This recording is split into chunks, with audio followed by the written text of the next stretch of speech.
नंदनंदन अभय चरण रबेंदरे दुर्लभ मानव जन्म सत्संगे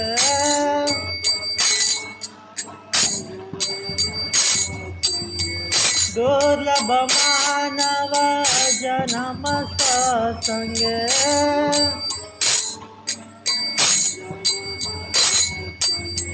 कर हर भव सिंधुरे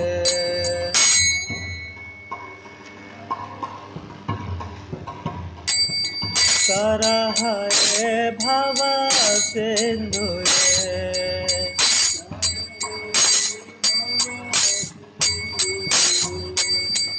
सीतया तप वात परिसणा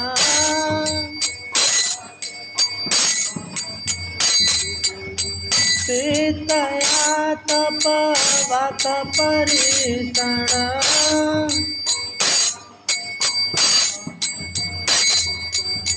ए दिन यामिनी जागिरे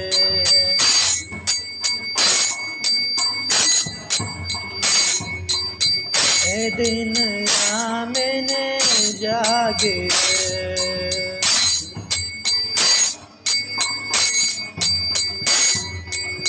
विफल से बिनो कृपण दुर्जना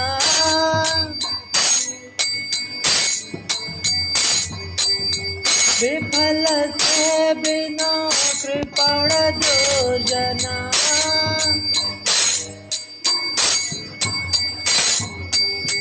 चपल सुखलव लागिरे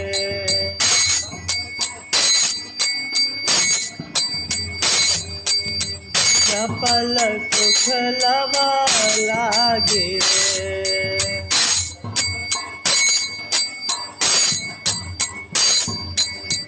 ए धन यौवन पुत्र परिजना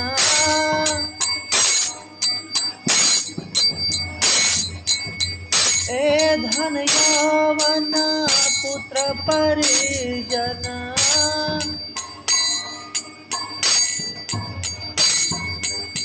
ए धन यौवन पुत्र परिजना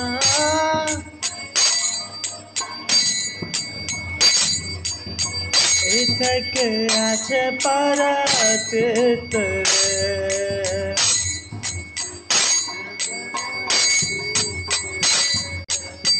इथके आछे परचित रे चित रे कमल दल जल जीवन टलमल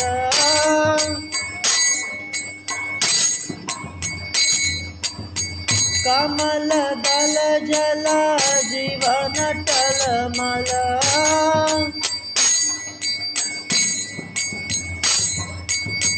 भजहु हरि पद नित रे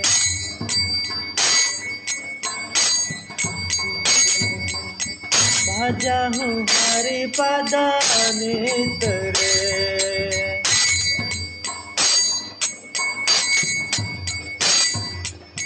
श्रवण कीर्तन स्मरण बांधना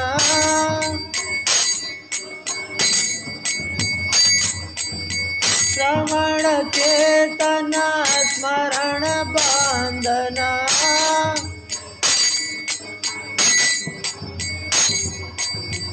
पाद सेवन दास रे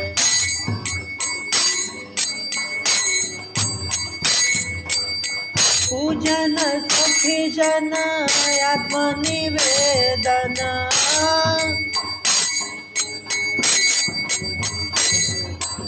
ओ जन सखी जन आत्मनिवेदन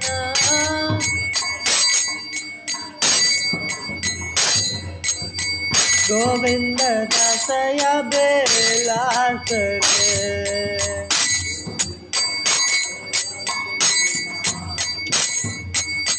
गोविंद दास अभिलाष रे।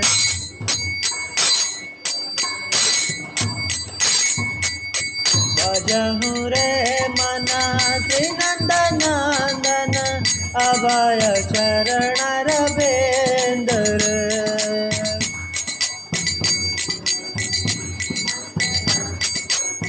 अभय चरण रविंद्र।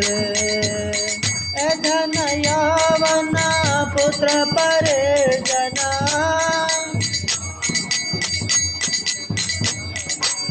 पित की आठ परत रे।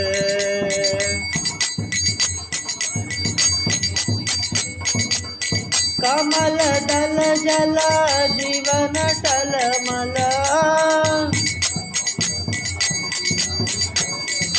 कमल दल जल जीवन टलमल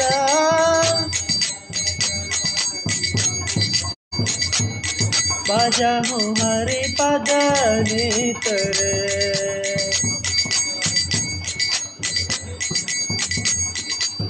भजहु हरि पद नित रे।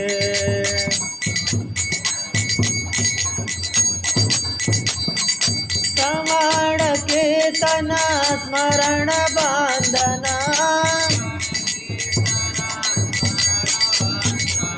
पाद सेवन दास रे।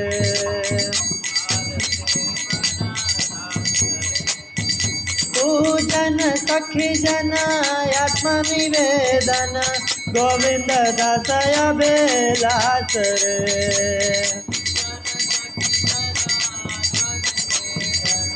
गोविंद दास अभिलाष रे।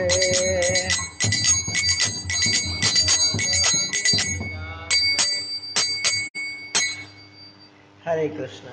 तो ये जो वैष्णव भजन है ये मना शिक्षा करके है और इसमें मन को शिक्षा दिया जा रहा है। जो गोविंद दास जी हैं ये मन को शिक्षा दे रहे हैं। मैं इसका एक बार अर्थ पढ़ूंगा फिर आज के श्लोक पे हम लोग चर्चा करेंगे कि हे मन तुम केवल नंद नंदन के अभय प्रदानकारी चरणारविंद का भजन करो। इस दुर्लभ मनुष्य जन्म को पाकर संत जनों के संग द्वारा भवसागर तर जाओ। आगे कह रहे हैं कि मैं दिन रात जाग कर सर्दी गर्मी आंधी तूफान वर्षा से पीड़ित होता रहा।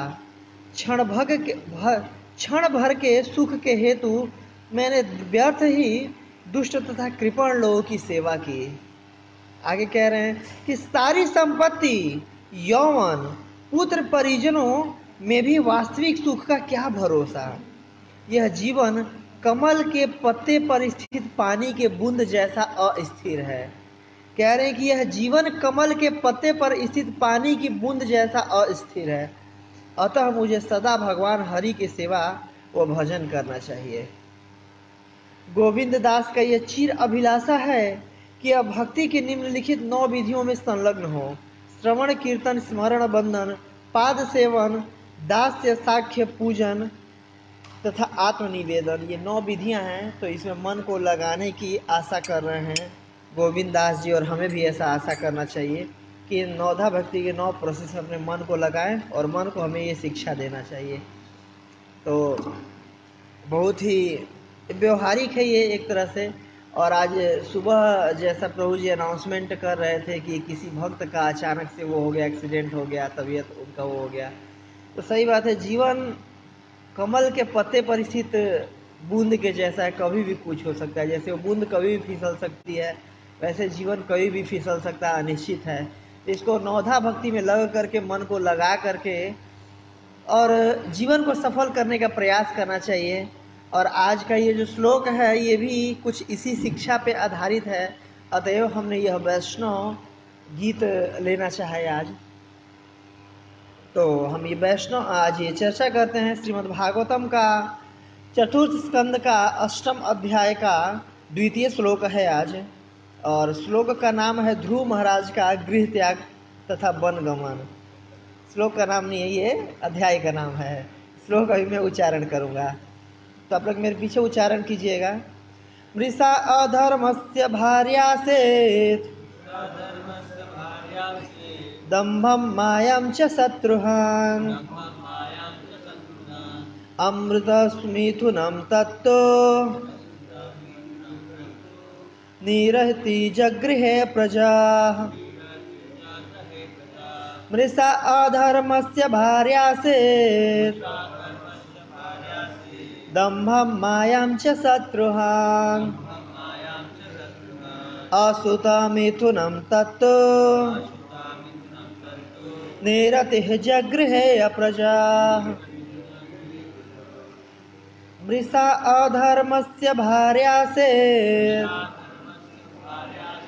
दम्भं मायां च शत्रुहान् असुतमिथुनं तत्तो निरतिः जगृहे प्रजा। आप लोग उच्चारण कीजिए। मृषा धर्मस्य भार्यासेत्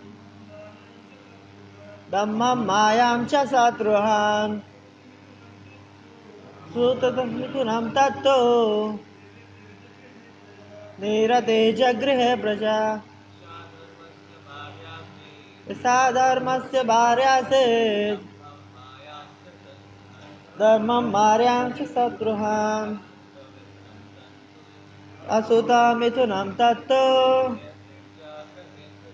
निरतिः जगृहे प्रजा। मृषा धर्मस्य भार्यासेत्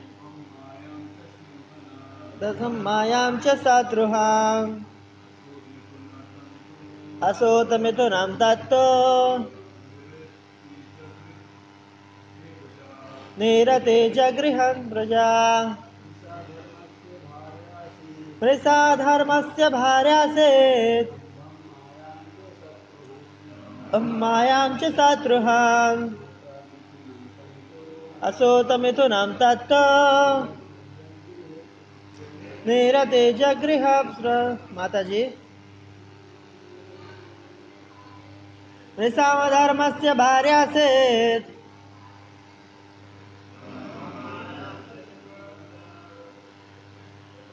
असुतमिथुनं तत्तो निरतिः जगृहे प्रजा। धन्यवाद। और हम इसका पढ़ेंगे अनुवाद तात्पर्य। ऐसी भक्तिवेदांत स्वामी श्रील प्रभुपाद जी के द्वारा किया हुआ। जगत गुरु श्रील प्रभुपाद के जय। आप लोग मेरे पीछे पीछे दोहरा सकते हैं। मृषा माया अधर्मस्य अधर्म का भार्या स्त्री आसीत थी दंभम झूठा गर्व मायाम ठगना च तथा शत्रुहान हे शत्रुओं के संहारक असुत उत्पन्न किया मिथुनम जुड़वा तत् वह तू लेकिन निरतिः निररीति जगृह ग्रहण किया अप्रजः संतानहीन। ओके, अब शब्दार्थ सुनिएगा। ब्रह्मा का एक अन्य पुत्र अधर्म था जिसकी पत्नी का नाम मृषा था। उसके संयोग से दो असुर हुए जिनके नाम दंभ अर्थात धोखेबाज तथा माया अर्थात ठगनी थे। इन दोनों को निर्तिक नामक असुर ले गया क्योंकि उसकी कोई संतान न थी। बेचारा संतान बिना संतान का होगा, इसलिए ले गया। इसका बहुत सुंदर प्रभुपाद जी तात्पर्य लिख रहे हैं। तात्पर्य ध्यानपूर्वक श्रवण कीजिएगा। तात्पर्य यहाँ पर ज्ञात होता है कि ब्रह्मा के अधर्म नाम का भी एक पुत्र था जिसकी अपनी बहन मृषा के साथ विवाह कर लिया। भाई तथा बहन के बीच विषयी जीवन का यह सूत्रपात था। मानव जीवन में ऐसा अस्वाभाविक संयोग वही संभव है जहाँ अधर्म हो। यह पता चलता है कि सृष्टि के प्रारंभ में ब्रह्मा ने न केवल सनक सनातन आदि तथा नारद जैसे साधु पुत्र उत्पन्न किए थे, वरन नृतिक अधर्म दम और मृषा नामक आसुरी संतानें भी उत्पन्न की थी। प्रारंभ में ब्रह्मा ने प्रत्येक वस्तु की सृष्टि की। नारद के संबंध में कहा जाता है कि उनके पूर्व जीवन पवित्र था और उनकी संगति अच्छी थी, अतः वे नारद के रूप में उत्पन्न हुए। अन्य पुत्र भी अपनी क्षमता तथा पृष्ठभूमि के अनुसार उत्पन्न हुए थे। कर्म का नियम जन्म जन्मांतर तक चलता है, और जब नवीन सृष्टि होती है तो वह कर्म जीवात्मा के साथ वापस चला जाता है। ये सभी अपने अपने कर्म के अनुसार विभिन्न क्षमताओं के साथ उत्पन्न हुए, यद्यपि उनके आदि पिता ब्रह्मा हैं, जो भगवान के गुण अवतार हैं। तो हम इस पर चर्चा करने से पहले गुरु परंपरा से, गुरुवर से प्रार्थना करेंगे, आशीर्वाद की याचना करेंगे। ओम अज्ञानतिमिरन्धस्य ज्ञानञ्जनशलाकया चक्षुरुन्मीलितं येन तस्मै श्रीगुरुवे नमः। श्रीचैतन्यनामोऽभीष्टं स्थापितं येन भूतले स्वयं रूपा कदा मह्यं ददाति स्वपदान्तिकं। वन्देऽहं श्रीगुरो श्रीयुतापदकमलं श्रीगुरुन् वैष्णवांश्च श्रीरूपं साग्रजातं मातामितं तं सजीवं साद्वैतं सावधूतं परिजनसहितं कृष्णचैतन्यदेवं श्रीराधाकृष्णपादान् सहगणललिता श्रीविशाखान्वितांश्च। हे कृष्ण करुणा सिन्धो दीनबन्धो जगत्पते गोपेश गोपिका कान्त राधाकान्त नमस्तुते। तप्तकाञ्चन गौराङ्गे राधे वृन्दावनेश्वरि वृषभानुसुते देवे प्रणमामि हरिप्रिये। वाञ्छाकल्पतरुभ्यश्च कृपा सिन्धुभ्येव च पतितानां पावनेभ्यो वैष्णवेभ्यो नमो नमः। कृष्ण चैतन्य प्रभो नित्यानंद श्री अद्वैत गदाधर श्रीवास आदि गौर भक्तवृंद। हरे कृष्ण कृष्ण कृष्ण हरे हरे, हरे राम राम राम हरे हरे। कृष्णाय वासुदेवाय देवकी नंदनाय च नंदगोपकुमाराय गोविंदाय नमो नमः।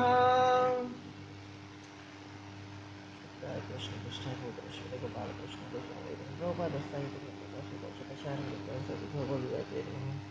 करोति वाचनं पंगुलं लंघयते यत् कृपातमहं वन्दे श्रीगुरुं देवतारं। हरे कृष्णा।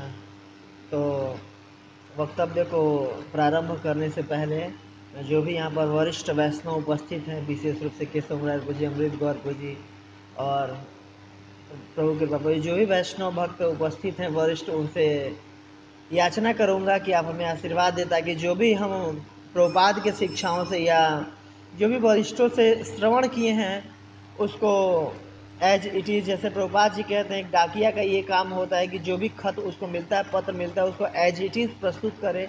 वैसे ही वरिष्ठ जनों से और गुरु परंपरा से, आचार्य जनों से जो भी हमें शिक्षाएं मिली हैं उसको हम एज इट इज़ यथारूप प्रस्तुत करने का प्रयास कर सकें। तो मैं आप सब भक्तों का से करबद्ध याचना करूंगा कि आप मुझे आशीर्वाद दें।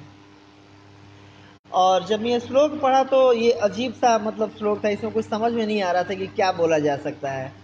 कि ब्रह्मा के एक अन्य पुत्र अधर्म था जिसकी पत्नी का नाम ऋषा थी, फिर दोनों विवाह कर लिए, इसके बाद फिर 2 पुत्र उत्पन्न किए, दोनों फिर ऐसे ही डेमन थे, एकदम और धोखेबाज, और उनकी मतलब एक पुत्री जिसकी माया ठगनी, ये दोनों फिर आपस में देखेंगे कि विवाह कर लेते हैं। तो मतलब विशेष रूप से समझ में नहीं आ रहा था क्या हम चर्चा करें, लेकिन प्रभुपाद ने इतना सुंदर तात्पर्य दिया है। मैं कई बार तात्पर्यों को पढ़ा, 1 बार 2 बार 3 बार 5 बार फिर 10 बार 12 बार, तब जाके समझ में आया। मतलब प्रभुपाद के फ्लो ये कि बहुत अच्छे तरीके से एक फ्लो दिया है संबंध ज्ञान, अभिधेय ज्ञान और प्रयोजन ज्ञान का। इस श्लोक से नॉर्मली समझ में नहीं, अगर प्रभुपाद इतने अच्छे तात्पर्य अगर नहीं दिए होते, जो आचार्य अपनी टीकाएं दी हैं अगर वो नहीं दिए होते, तो फिर हमें नहीं समझ में आता कहीं ना कहीं हमें कि क्यों ऐसा कहा जा रहा है या किस रूप में। और निश्चित रूप से अगर सुखदेव गोस्वामी वर्णन कर रहे हैं परीक्षित महाराज के सामने, जो कि परीक्षित महाराज को 7 दिन में शरीर छोड़ने का उनको एक तरह से श्रृंगी ब्राह्मण के द्वारा श्राप मिल गया था, तो वो 7 ही दिन उनके पास थे, वो 7 दिन क्रूशियल थे बिल्कुल। अब एक एक पल करके उनका समय बीतता जा रहा था और उस समय इन चीज़ों का वर्णन किया जा रहा है। तो कहीं ना कहीं ये चीज़ें ऐसी नहीं हैं जिनका कोई औचित्य नहीं है हमारे जीवन में। कहीं ना कहीं ये औचित्य वाली चीजें हैं, ये जरूरी हैं, तभी सुखदेव गोस्वामी ऐसे जो कि क्रूशियल टाइम में ऐसे आपातकालीन स्थिति में भी वर्णन कर रहे हैं। जैसे जब कथा प्रारंभ हो रहा था तो शुरुआत के पहले दिन में ही परीक्षित महाराज प्रार्थना करते हैं सुखदेव गोस्वामी से। इसका वर्णन श्रीमद् भागवतम के दूसरे स्कंद के सप्तम अध्याय के षष्ठम श्लोक में आता है। कह रहे हैं कि कथयस्व महाभाग यथा अखिलात्मनि कृष्ण निवस्य निसंग मन त्यक्षते कलेवरम, कि हे सुखदेव, और अनुमोदन कर रहे हैं, कथा का अनुमोदन कर रहे हैं कि हे सुखदेव गोस्वामी, हे महाभाग, आप जो कथा ये सुना रहे हैं इस कथा को आगे कहिए, कहते जाइए, वर्णन करते जाइए। क्यों? क्योंकि जब मैं इन कथाओं का श्रवण करूंगा तो कथाओं के श्रवण करने से मन कृष्ण में लीन हो जाएगा, मन में कृष्ण आ जाएंगे, और जिससे मैं शरीर छोड़ूंगा तो भगवान के धाम पर जा पाऊंगा। तो कैसे होता है? इन कथाओं को श्रवण करने से कैसे आते हैं कृष्ण?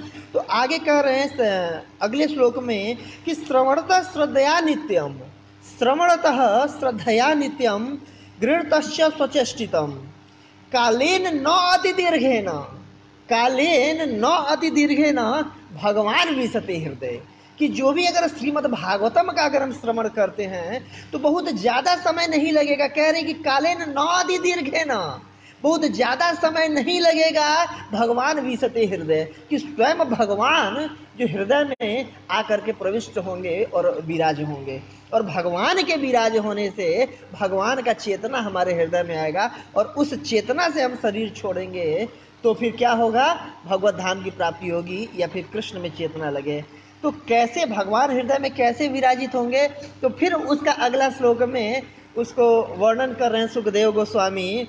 एक्चुअली इन श्लोकों का एक तरह से अनुमोदन किया जा रहा है सुखदेव गोस्वामी के वक्तव्य का, कि आप कथा कहिए। मतलब एक होता है कि जितना ज़्यादा उत्कृष्टता या रुचि श्रोता में होता है कथा सुनने के लिए, वक्ता को भी उतना ज़्यादा रुचि आता है, या उतना ज़्यादा और एक तरह से उत्साह आता है, कह सकते हैं।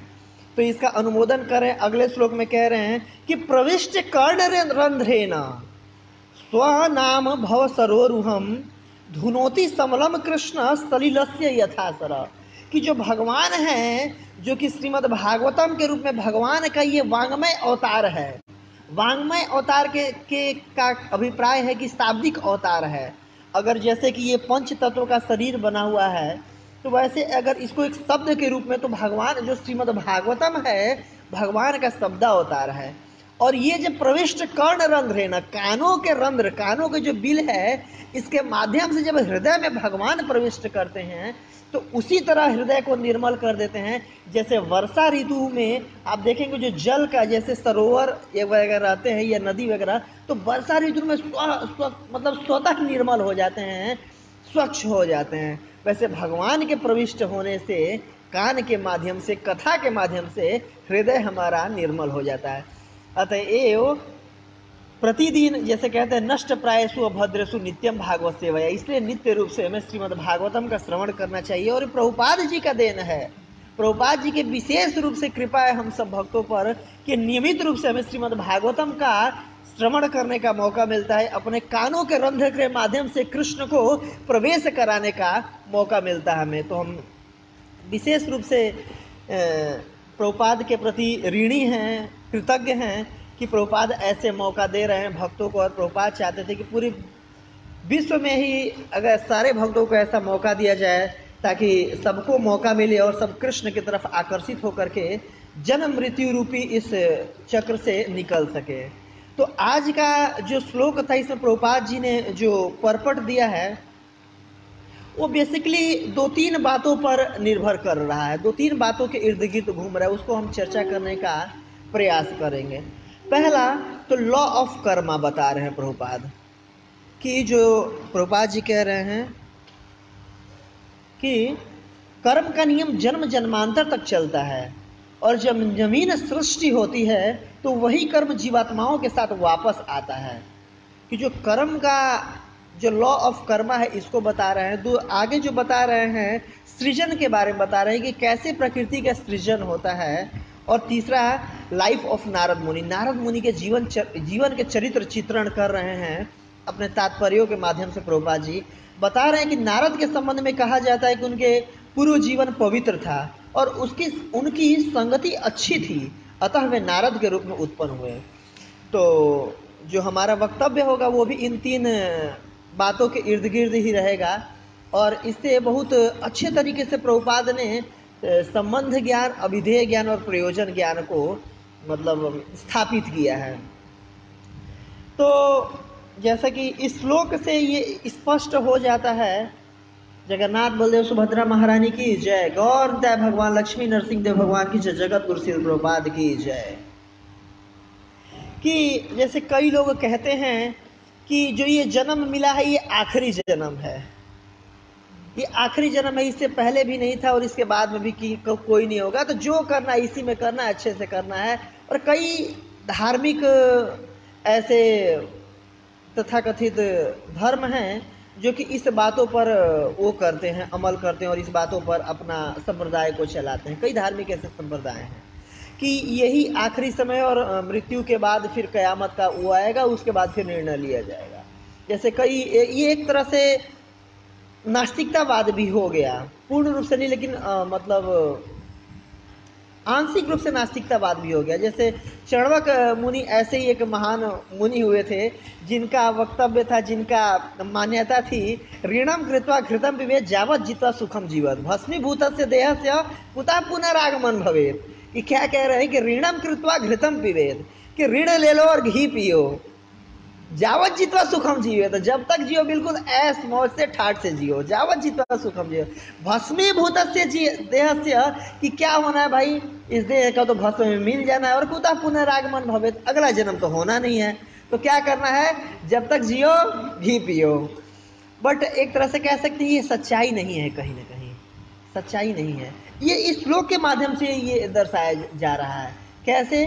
क्योंकि देख रहे हैं प्रभुपाद जी अपने तात्पर्य में लिख रहे हैं कि ब्रह्मा जी के ही कुछ पुत्र हुए थे, अच्छे गुणों को लेकर के जन्म लिए थे। यथा जैसे कि चारों कुमार हुए, नारद मुनि हुए, कितने अच्छे गुण को लेकर के जन्म लिए, और उन्हीं के पुत्र हुए मृषा, माया और ये जो भी निरतिक वगैरह जो कि अलग अलग दुर्गुणों को लेकर के उत्पन्न हुए थे। अर्थात ये ऐसा कैसे होता है, अर्थात अगर एक ही जन्म होता और यही फर्स्ट एंड लास्ट जन्म होता और उन तथाकथित धार्मिक मान्यताओं की या संस्थाओं की ऐसी मान्यता है कि जो भी अगर हम करेंगे इसी के अनुसार फल मिल जाएगा, या कि जो परम पिता परमेश्वर है, तो क्या होगा कि कयामत के समय जब उस दिन जब सबको जो भी कर्म के अनुसार फल दिया जाएगा, क्या होगा कि अनंत काल के लिए जहन्नुम में डाल दिया जाएगा और उसकी आग में जलाया जाएगा, या फिर जन्नत में डाल दिया जाएगा।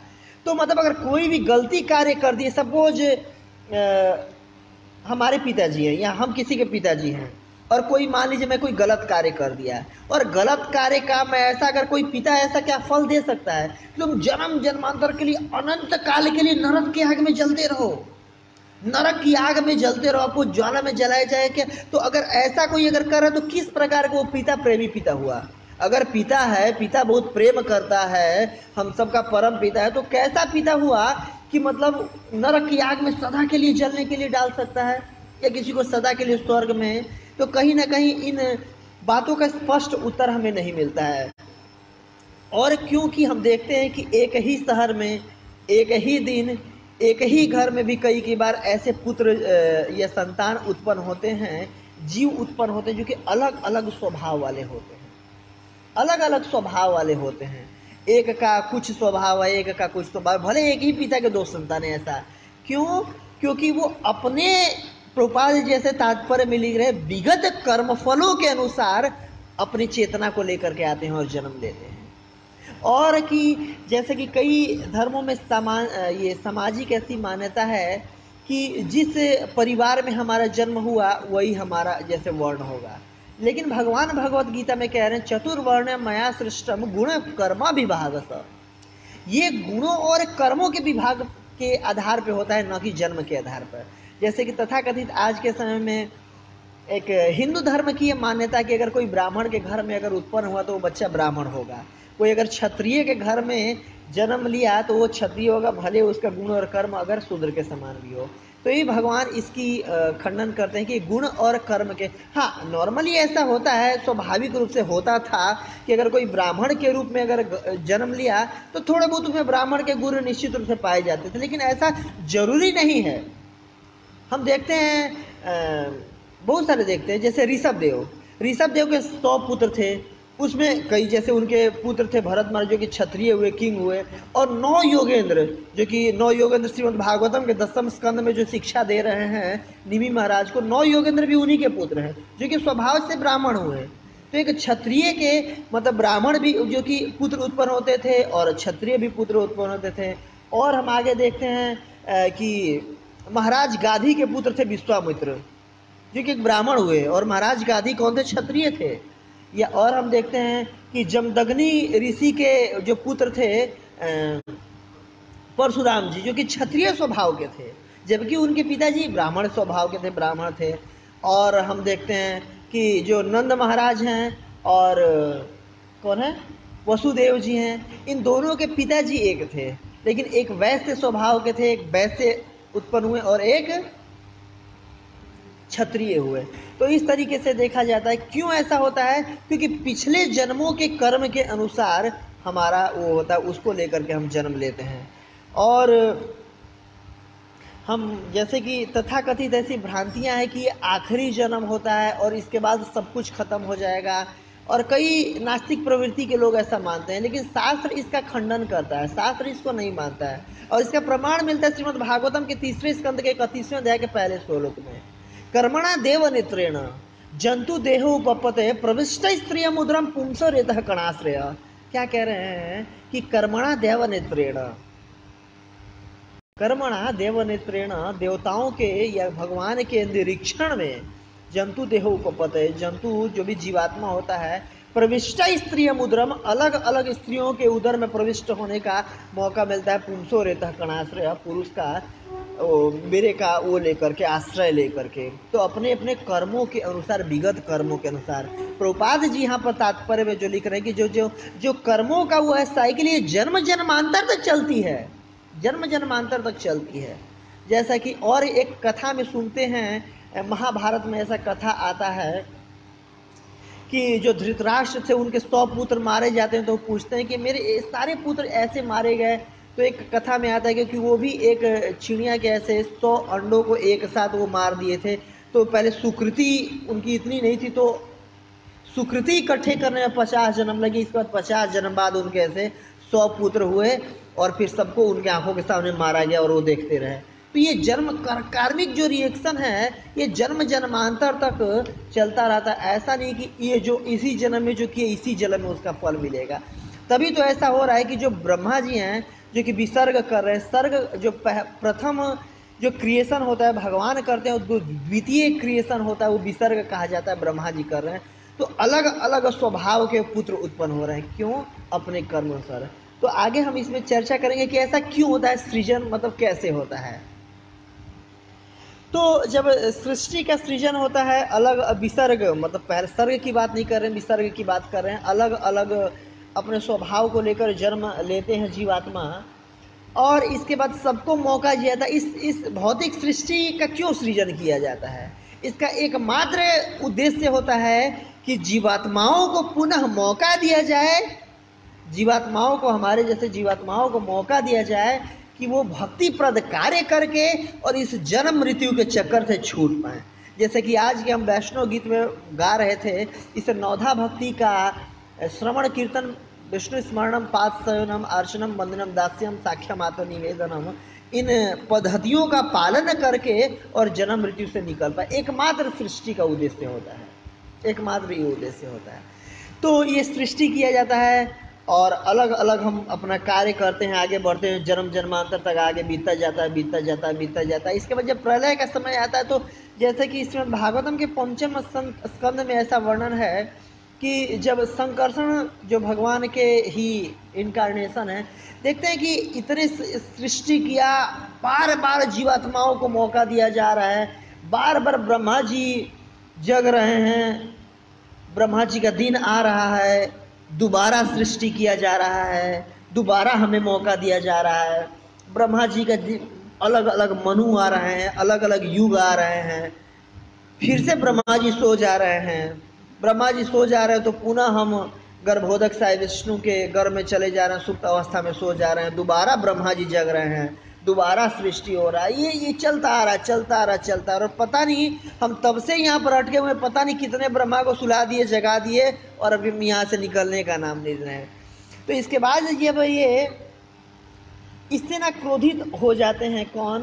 संकर्षण। और उनके क्रोध से, उनके मुख से जो ज्वाला उत्पन्न होती है, आग उत्पन्न होती है, जिससे कि ये टेम्परेचर बढ़ जाता है, तापमान बढ़ जाता है, और जिसके चलते बहुत सैकड़ों वर्षों तक, देवताओं के वर्षों तक वर्षा होती है, और वर्षा होती है और पूरा प्रलय आ जाता है, ब्रह्मा का वो होता है, विनाश होता है, और सारे जीवात्मा फिर से सुप्त अवस्था में महाविष्णु के गर्भ में चले जाते हैं। फिर जब अगला सृजन होती है तो जिस जो चेतना में सुसुप्त अवस्था में गया था, उसी चेतना को लेकर के दोबारा जन्म लेता है। जो जिस चेतना में सुसुप्त अवस्था में गया था, वो उसी चेतना में दोबारा जन्म लेता है।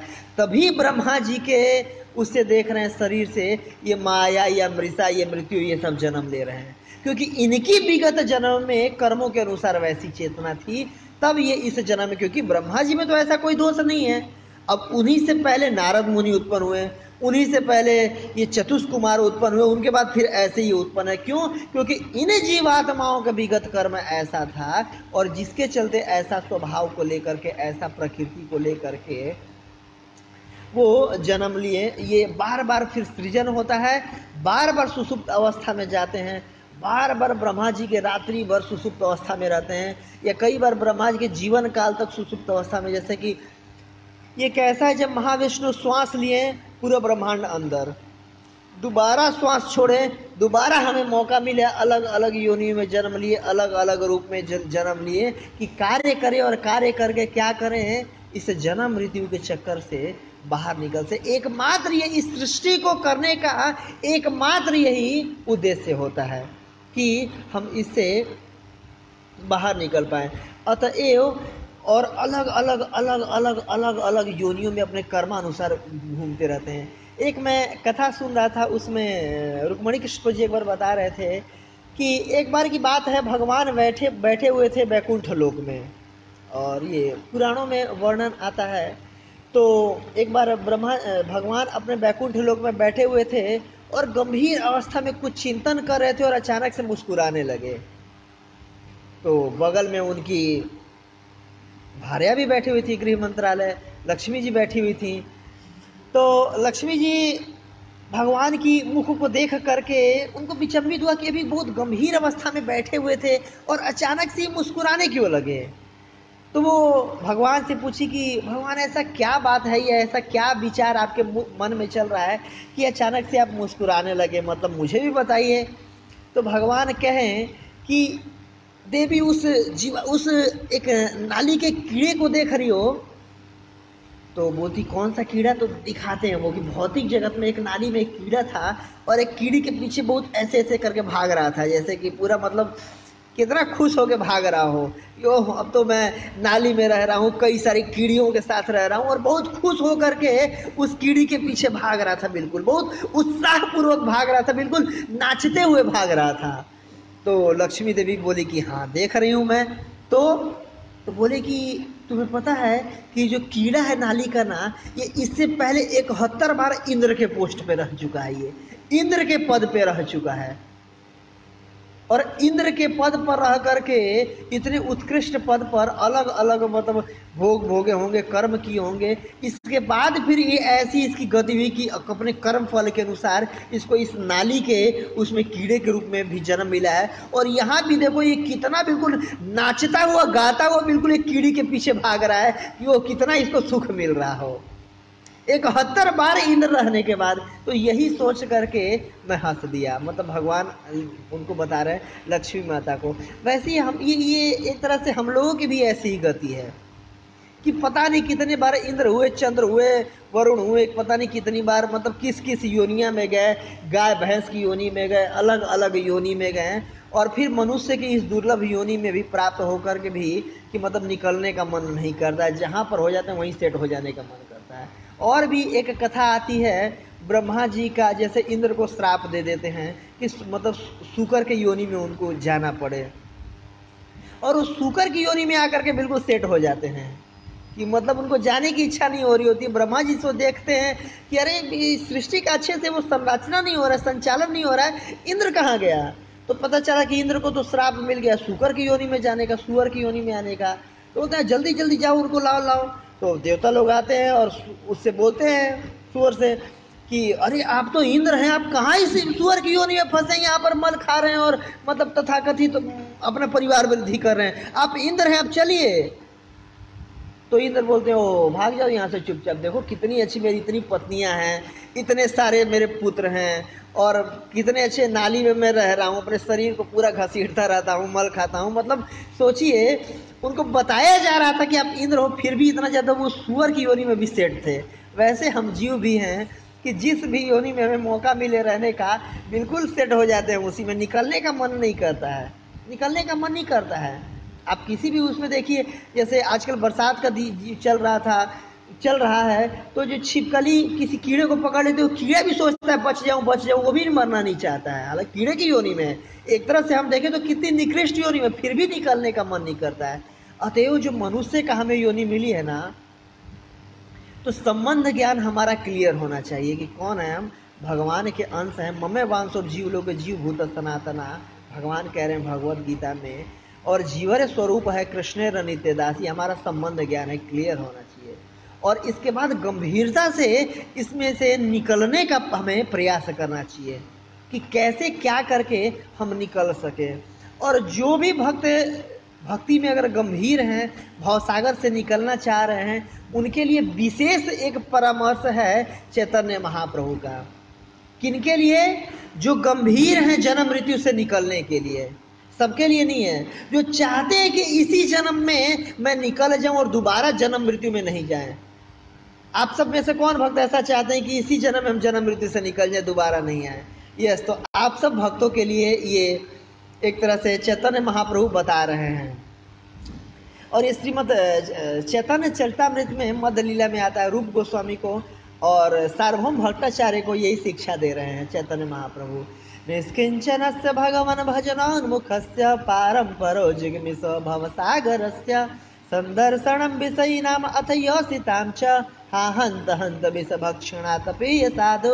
क्या कह रहे हैं कि निष्किंचनस्य भगवन् भजनोन्मुखस्य, कि जो संबंध ज्ञान को जानते हैं और भगवान के भजन में उन्मुख होना चाहते हैं, भगवान के भजन में उन्मुख होना चाहते हैं। ये संदेश सबके लिए नहीं है। जो गंभीर भक्त हैं, जो चाहते हैं कि भवसागरस्य, कि इस भवसागर को इसी जन्म में पार करें, भगवान के भजन में उन्मुख हो, उनके लिए कह रहे हैं चैतन्य महाप्रभु कि संदर्शनम विषयी नाम अथ योषिताम च हंत हंत विष भक्षणात् अपि साधु, कि उनके लिए अच्छा है कि विषयी पुरुषों का संग करें, किसी विषयी स्त्री का संग करें, उससे अच्छा है कि वो विष पान करके अपना शरीर त्याग कर दे। क्यों?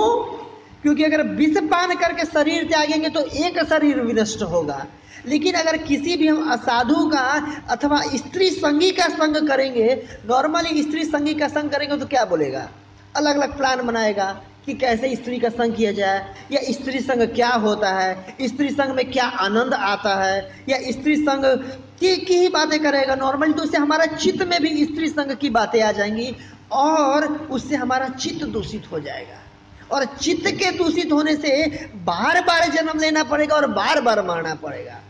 विष का पान करने से एक बार शरीर त्यागेंगे, एक शरीर का विनष्ट होगा, लेकिन किसी असाधु का संग करेंगे तो बार बार शरीर लेना पड़ेगा, बार बार मरना पड़ेगा। अतएव चैतन्य महाप्रभु बता रहे हैं कि ऐसे संगति से दूर रहना चाहिए, और ऐसे संगति से दूर रह के गंभीरता से हमें भक्ति का पालन करना चाहिए। क्योंकि भक्ति एकमात्र प्रोसेस है, भक्ति एकमात्र विधि है जो कि हमें जन्म मृत्यु के इस चक्कर से छुड़ा सकती है। इसका भागवतम में वर्णन आ रहा है कि अकाम सर्व कामो वा मोक्ष काम उदारधि तीव्रेण भक्ति योगेन जजेत पुरुषम परम।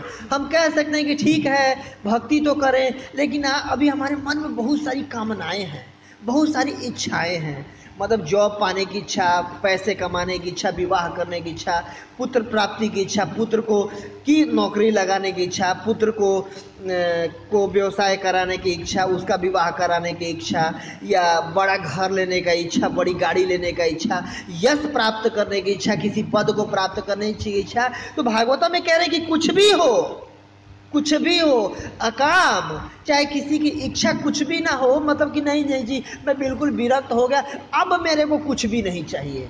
कई लोगों के मन में ऐसी इच्छा होती है कि बिल्कुल मैं संतुष्ट हूँ, अब कुछ नहीं चाहिए। वैसे लोगों को भी अकाम या सर्व काम या सारा कामना हो, तो मेरे जैसा हो जिसके मन में सिर्फ कामना कामना भी भरा हो, सारा कामना हो, काम सर्व काम हो या मोक्ष काम हो। कई होते हैं साधु महात्मा जी लोग जो कि सब कुछ छोड़ छाड़ के चले गए, छोड़ो घर बार चलो हरिद्वार में चले गए, या मतलब चले गए कि अब घर बार से विरक्ति हो जाना है और क्या करना है, भगवान का भजन करूंगा जी, हिमालय में रहूंगा, ऐसे रहूंगा। तो सबके लिए काम सर्व कामो व मोक्ष काम उदारधि क्या करना है, तीव्रेण भक्ति योगे न, तीव्रता से भक्ति योग का पालन करना। यजेत पुरुषम परम, यजन करना है किनका, परम पुरुष का। ऐसा नहीं मनगढ़ंत तरीके से किसी का वो करने लगे, यजन करने लगे, नहीं, परम पुरुष का यजन करते रहें तो हम उससे निकल पाएंगे। क्यों? क्योंकि नॉर्मली हम सुने हैं श्रीमद् भागवतम में भी आता है, सुखदेव गोस्वामी इसको बोल रहे हैं, उद्धव जी बोल रहे हैं कि इससे मैत्रेय विदुर जी से, और इसी श्लोक को सुन करके जो कि परीक्षित महाराज के जो गुरु महाराज हैं सुखदेव गोस्वामी जन्म लेते ही घर छोड़ करके चल दिए। वो भी आत्माराम थे, बिल्कुल आत्मारामस्य मुनियो, उन्हीं के लिए ऐसा श्लोक आया भागवतम में कि बिल्कुल आत्माराम सर्व काम थे, कोई कामना नहीं थी, बिल्कुल ही आत्माराम थे। वैसे लोग भी आकृष्ट हो जाते हैं भागवतम के प्रति। जैसे ये श्लोक जब उनको सुनाया जाता है कि होवकियं स्तनकालकूटा जिह्वासया यद्यपि साध्वी लेभे गतिं धातृचितां ततो अन्यं कम वा दयालुं शरणं व्रजेम, कि हमें भगवान के चरण कमल का शरण लेना चाहिए, क्योंकि उनसे ज़्यादा दयालु और कौन मिलेगा, जो कि एक मतलब पूतना जैसे असुरनी को भी, जो कि एक तरह से असुरनी थी, उसकी चेतना अच्छी नहीं थी, चेतना अच्छी नहीं थी, फिर भी उसको माता का पद दिए। मतलब कोई थोड़ा भी अगर भगवान की भक्ति करता है, भक्ति में लगता है, थोड़ा भी अगर कुछ भगवान के लिए करता है तो भगवान अदोषदर्शी है, अदोषदर्शी है। भगवान किसी के भी दोष को नहीं देखते हैं और भगवान कृतज्ञ हैं। कोई थोड़ा भी अगर कुछ भी कर देता है ना, तो जन्म जन्मांतर तक भी भगवान उसको याद करते कि ओह इस भक्त ने मेरा नाम लिया था, इस भक्त ने मेरा कथा सुना था, भागवतम सुना था एक दिन, भगवान को याद रहते। और ऐसा दयालु और कौन मिलेगा? तो क्यों ना हम उसके चरण कमल का, भगवान के चरण कमल का शरण लें और इस जन्म मृत्यु के चक्र से पार लगे और पार करें, मतलब पार हो। अतएव कैसी भी हमारी कामना हो तो इस जन्म मृत्यु के चक्कर से पार करने के लिए अगर भगवान का शरण लेंगे तो हम इसे पार कर सकते हैं। और अलग अलग योनियों में अलग अलग उसके अनुसार जन्म नहीं लेना पड़ेगा। पुनरअपि जननम पुनरअपि मरणम पुनरअपि जननी जठरय शयनम, यह संसार बहुत दुखारे, कृपा कर पाही मुरारे। तो मुरारी से प्रार्थना करें, जो मूर डेमन के आरी हैं, शत्रु हैं, उनसे प्रार्थना करें कि हे भगवान आप मुझे बाहर निकालो ताकि मैं दोबारा माता के गर्भ में प्रविष्ट ना हूँ, माता के गर्भ में दोबारा आना न पड़े, दोबारा सट वायु का सामना न करना पड़े। सट वायु जैसे कि जब माता के गर्भ में 9वें स्कंद में 9 महीने में जब पुत्र निकलने लगता है गर्भ से ना, तो सट वायु होती है जो ऊपर से धक्का देती है। उस सट वायु के प्रवाह के चलते ही हम धरती पे आते हैं। तो जैसे ये सर पे लगाते हैं हम ये सटारी, तो इसलिए लगाते हैं कि सट वायु के आरी, भगवान को कहते हैं कि हमारा उससे मुक्ति मिले, दोबारा नहीं आना पड़े। तो भगवान से प्रार्थना करना चाहिए कि हे भगवान ऐसा हम आपकी भक्ति में लग पाएँ कि दोबारा हमें सट वायु का सामना न करना पड़े, जन्म मृत्यु से निकले। और एक प्रभुपाद जी फिर तात्पर्य में बता रहे हैं नारद मुनि का वर्णन, जो इस पहले संबंध क्या है, अविधेय क्या है, प्रयोजन ज्ञान बता रहे हैं कि कैसे नारद मुनि के जीवन से चरित्रार्थ, उनके चरित्र से ये चरितार्थ होता है, ये पता चलता है कि कैसे ठीक है करना चाहिए, कैसे तो उनके जीवन से पता चल रहा है कि जब नारद मुनि ब्रह्मा जी के मानस पुत्र के रूप में उत्पन्न हुए, ब्रह्मा जी के मन से उत्पन्न हुए थे, और ब्रह्मा जी पूर्ण चेतना में, बिल्कुल भगवत भक्ति के चेतना में उनको अवतरित किए थे। और जब पुत्र के उत्पन्न हुए उन्हें नारद मुनि, तो उन्होंने वही आदेश दिया कि पुत्र जाओ क्या करो, संतान उत्पत्ति करो। क्योंकि नारद मुनि बिल्कुल पहुंचे हुए थे, मतलब आध्यात्मिक ज्ञान में बिल्कुल निमग्न थे, तो उनको भी चार कुमार, जैसे उनके बड़े भाई थे, उनको चारों कुमार ने कहा था ना जी मैं इस चक्कर में नहीं फंसना चाहूँगा, कौन शादी ब्याह करेगा, बालक मतलब उत्पन्न करेगा, पालेगा, बहुत झंझट है, हम तो ऐसे ही करना चाहेंगे, साधन भक्ति में लगना चाहेंगे, तपस्या करना चाहेंगे, जो भी हो भजन करना चाहेंगे। तो नारद मुनि ने भी वही उत्तर दे दिया कि नहीं पिताजी, मैं भी ना मतलब भगवान का देखो भक्ति करना चाहूँगा, और मैं भी ब्याह शादी वादी नहीं करना चाहूँगा। ऐसे कई सारे ब्रह्मचारी होते हैं घर में, पिताजी के सामने हाथ जोड़ देते हैं, तो नारद मुनि भी हाथ जोड़ दिया। तो ब्रह्मा जी को गुस्सा आ गया कि बताओ, इससे पहले चार कुमार उत्पन्न किए, उनने भी मना कर दिया, और ये भी मना कर रहा है, और मुझे मिला है सेवा क्या करने की, सृष्टि करने की, कि जीवात्माओं को उत्पन्न किया जाए, उनको मौका दिया जाए। हालांकि ब्रह्मा जी भी गलत नहीं कर रहे थे, उनको भी भगवान से सेवा मिला था कि क्या करना है, सृष्टि करो, ताकि हम जैसे जीवात्माओं को दोबारा मौका मिल पाए, आए, भक्ति करें और बाहर निकले यहाँ से। तो फिर ब्रह्मा जी को गुस्सा आ जाता है कि बताओ, तुम मेरी बात का अवहेलना कर रहे हो, जाओ तुम्हें श्राप देता हूँ कि तुम्हें ऐसी योनि मिले कि स्त्रियों के बीच में ही रहना पड़े, स्त्रियों से ही घिरे रहो, और स्त्रियों में तुम्हारा चित्त आकर्षित हो जाए, और स्त्रियों से ही तुम्हारा मतलब वो हो, विषय वासना में तुम बिल्कुल लिप्त रहो। तो फिर उनको उपवहन नामक गंधर्व के रूप में जन्म लेना पड़ता है। उस गंधर्व के रूप में जन्म लेते हैं, और गंधर्वों के राजा थे बिल्कुल, और इतने सुंदर थे कि अच्छी अच्छी अप्सराएं बिल्कुल देख करके उनको मरा करती थी उन पे, उनके शरीर से बिल्कुल सुगंध निकला करता था, एक तरह से पद्म गंधा, जैसे कि मतलब पद्म का गंध निकला करता था उनके शरीर से।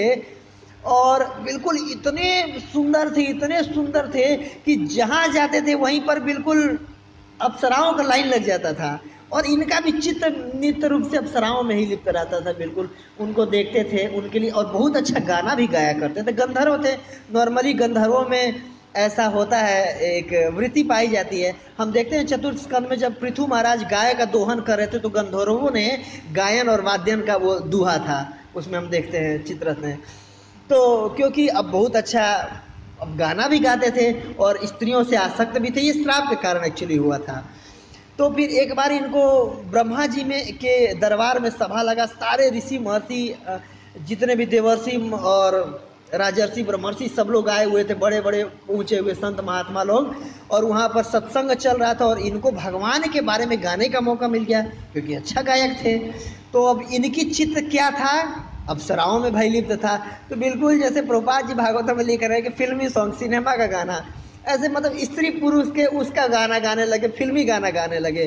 तो सबको लगा कि बताओ यहाँ पर सत्संग हो रहा है और ये दुष्ट आदमी बताओ ऐसी गाना गाने लगा। उनको वहां पर फिर ऋषियों ने श्राप दे दिया, क्योंकि सत्संग में तुमको किसी चीज की चिंता नहीं, कि सत्संग में आए हो, इतने श्रेष्ठ श्रेष्ठ देवता लोग हैं, ऋषि महर्षि ब्रह्मर्षि सब लोग इकट्ठे हैं, और तुम ऐसा गाना गा रहे हो, जाओ तुम्हें शूद्र की ओरी में जाना पड़े। और तत्पश्चात वो एक दासी के पुत्र के रूप में जन्म लिए, एक शूद्र की योनि में जन्म लिए। और प्रभुपाद यहाँ पर तात्पर्य में विशेष रूप से इसका वो कर रहे हैं कि नारद के संबंध में कहा जाता है कि उनके पूर्व जीवन पवित्र था और उनकी संगति अच्छी थी, अतएव वो नारद के रूप में उत्पन्न हुए। ये मतलब क्यों, मतलब संगति क्यों अच्छी, इसके पीछे थोड़ा बैकग्राउंड में क्लियर करा था। फिर नारद मुनि को दासी के पुत्र के रूप में जन्म मिला, और वो ब्राह्मण के घर में एक दासी थी, और उसी ब्राह्मण के घर में चतुर्मास, जैसे अभी चल रहा है चतुर्मास का द्वितीय मास चल रहा है, वैसे ही एक समय में चतुर्मास चल रहा था। और नारद मुनि की अवस्था 5 वर्ष की थी, उनके घर में आए हुए थे कुछ ऋषि महात्मा लोग। नॉर्मली ऋषि महात्मा जो चतुर्मास में ना, क्योंकि नदियों में जल भर जाता है, बाढ़ आ जाती है, वर्षा का दिन होता है, और पहले के समय में कोई वैसा ट्रेन और या गाड़ी बस वगैरह तो हुआ नहीं करता था, और ब्राह्मण लोग नॉर्मली घोड़ा पर नहीं चढ़ते थे, घोड़ा गाड़ी का वो नहीं करते थे, तो पैदल ही ऋषि महात्मा लोग एक जैसे दूसरे जगह जाते थे वो करने के लिए, तीर्थ स्थल करने के लिए।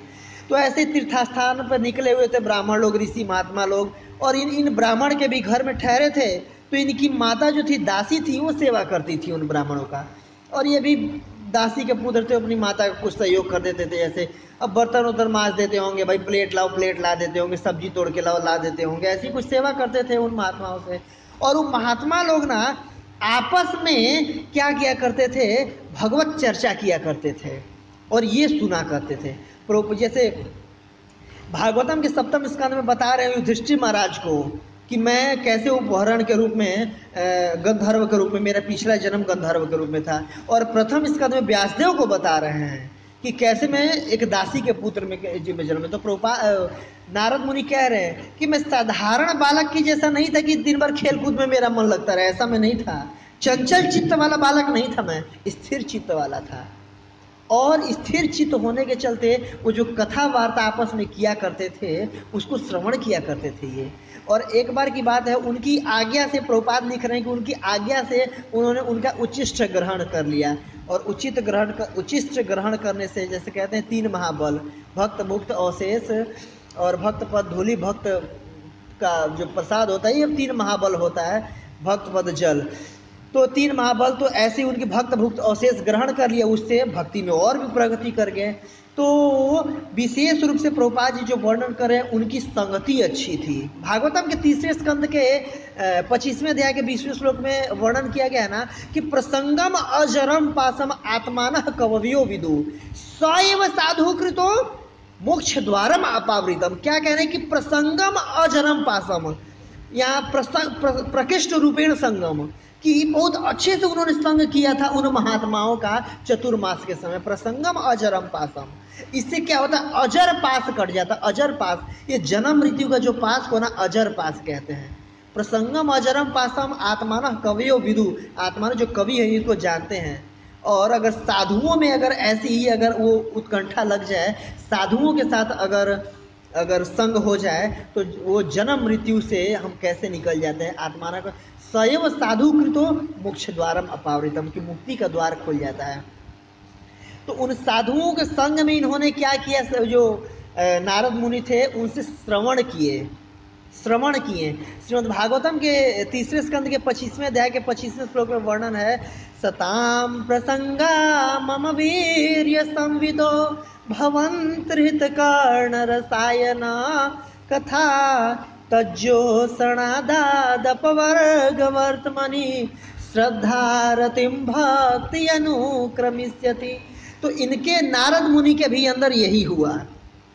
क्या हुआ, सताम प्रसंगा नहीं, मम वीर्य संविदो, हाँ भक्तों के संग में मम वीर्य संविदो, भगवान के कथाओं का वो श्रवण किए थे। मम वीर्य संविदो, यहाँ पर देवहूति माता को कपिल देव भगवान बता रहे हैं 3य स्कंद में। भवन्ते हृतकर्ण रसायन कथा, ये हृदय और कानों के लिए जो भगवान की कथा वो रसायन के जैसे, औषधि के जैसा होता है। तज्जोषणादात अपवर्ग वर्तमनि, ये पवर्ग से अपवर्ग की तरफ ले जाता है, भौतिक जगत से आध्यात्मिक जगत की तरफ ले जाता है। और श्रद्धा रतिम भक्ति अनुक्रमिष्यति, श्रद्धा आती है, रति आती है और भक्ति हमारे हृदय में आती है। और वही इफेक्ट नारद मुनि पे पड़ा, क्योंकि भक्तों के बीच में रह करके वो भगवान की कथा का श्रवण किए थे, तो श्रद्धा रति भक्ति उनके अंदर आई। और इसके बाद जब वो चले गए साधु लोग, इनकी माता का देहांत हुआ, तो एकमात्र वही माता के प्रति उनकी आसक्ति थी, उनको फूंक फाँक के चल दिए। और अलग मतलब चलते गए, अलग अलग शहरों को पार किए, नदियों को पार किए, नहरों को पार किए, जंगलों को पार किए, पर्वतों को पार किए, घाटियों को पार किए, और भगवान का चिंतन करते, जो कथा सुने थे उन संत महात्माओं से, उसी का श्रवण करते रहते थे और मतलब मनन करते रहते थे, निधि ध्यान, और करते हुए आगे बढ़ते गए। और फिर पहुंच करके उनको भगवान के दर्शन भी हुए। दोबारा दर्शन करना चाहे तो भगवान की आज्ञा दिए कि ना जिया, अब इस जन्म में आपको दोबारा मेरा दर्शन नहीं होगा, तो और अपनी भक्ति को प्रगाढ़ करो। और फिर भक्ति को प्रगाढ़ किए, फिर अगले जन्म में उनको नारद मुनि का पुनः शरीर मिला, जो कि आध्यात्मिक शरीर है नारद मुनि का। और कहीं भी बिल्कुल उनके पास परमिट है, all India permit, all universe permit, कहीं भी जाए कहीं से प्रचार करते रहते हैं। तो क्यों हुआ, क्योंकि प्रसंगम अजरम पासम, उन्होंने संग किया। सताम प्रसंगा मम वीर्य संविदो, भक्तों के बीच में श्रवण किया भगवान का कथा का। अतएव हमें भी वैसे ही नियमित रूप से भागवतम कक्षा में आना चाहिए।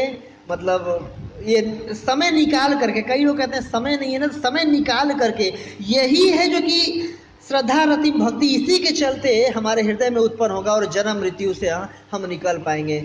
और आखिरी में वक्तव्य का मैं अंत करूंगा ये, जिस श्रीमद् भागवतम के 11वें स्कंद में बता रहे हैं भगवान कि जितनी शुद्धिकरण मेरे कथाओं का वार्ता सुनने होती है ना कि हे उद्धव, उतनी शुद्धिकरण और किसी चीज़ से नहीं होती है। क्योंकि भगवान की कथा सुनेंगे तो भगवान के बारे में जानेंगे। अगर किसी से अपनी आसक्ति उत्पन्न करनी है तो पहले उसके बारे में जानेंगे, तभी तो होगा ना। और कैसे जानेंगे?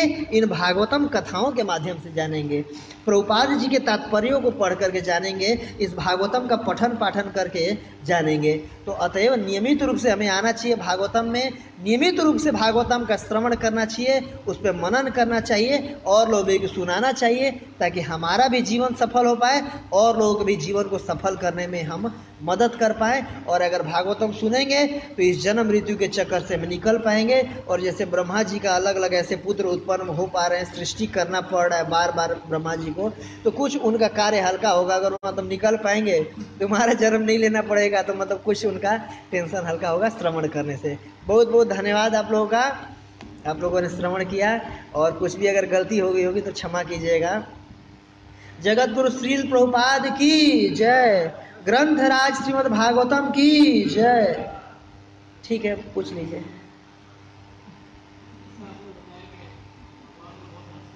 जी जी जी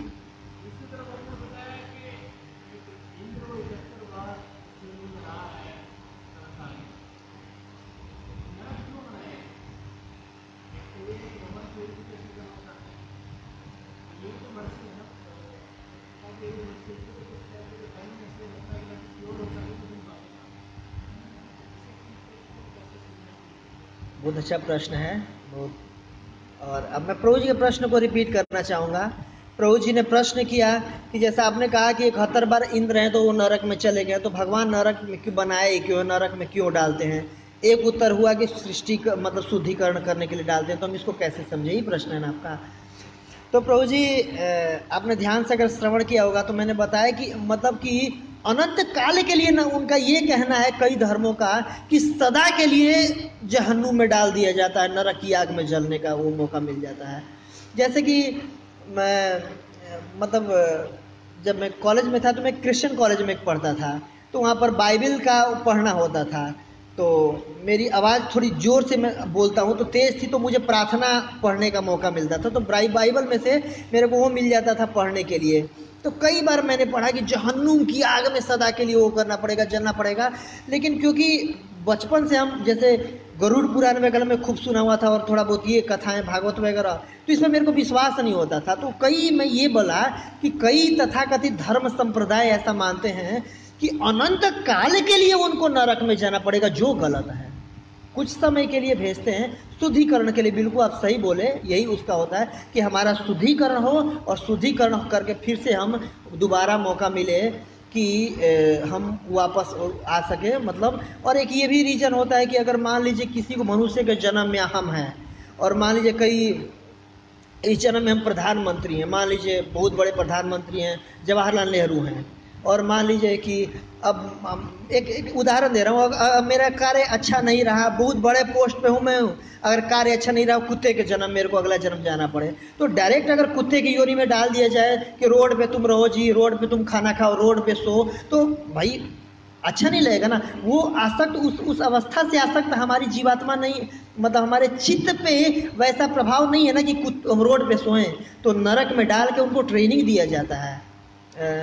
28 जो नरक होते हैं उसमें कौन कुवोध शायद ये है कि ऐसे फिर योनियों में डाल करके कि आप रोड पे रहो या कीड़े खाओ या ऐसे ट्रेन किया जाता है। हमारे चित्त पे वैसे उसको डाला जाता है, वैसा आवरण किया जाता है, चित्त को वैसा बनाया जाता है नरकों में रख करके कि क्योंकि कर्म फल के अनुसार कुत्ते की योनि में जाना है, तो कुत्ते की योनि में हम ऐश कर सके, मतलब उसमें भी सेटल हो सके, मज़े ले सके कि हाँ रोड पे सोने में मज़ा आ रहा है, ये मेरा गली है, मैं इस गली का कुत्ता हूँ, कोई दूसरा है तो तुरंत भों भों करके भगा सकूँ या उस योनि से ना अटैच हो सकूँ, उसके लिए भी ऐसे योनियों में डाला जाता है।